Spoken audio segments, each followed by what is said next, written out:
Keeping vehicles on the road and out of the shop starts with the right maintenance strategy.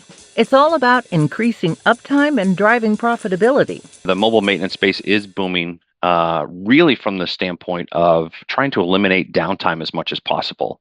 If you've got a vehicle that needs to go to a garage or a dealership that is off-site, now you're tying up not only the driver taking the broken vehicle, but a shadow vehicle as well.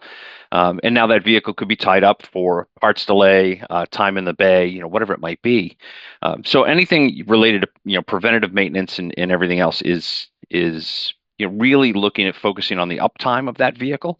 And then what really separates Kooner apart is I'd love to say that we're big enough to be more than dangerous, but we're also small enough to still be a little crazy and nimble. So we're actually speaking to some fleets now that we're really customizing solutions for them specifically. So we've got one hauler that is looking for help with their trailers as they're picking up spring water at a location. They can't do anything on site because they don't want anything to potentially contaminate their customer's spring water source.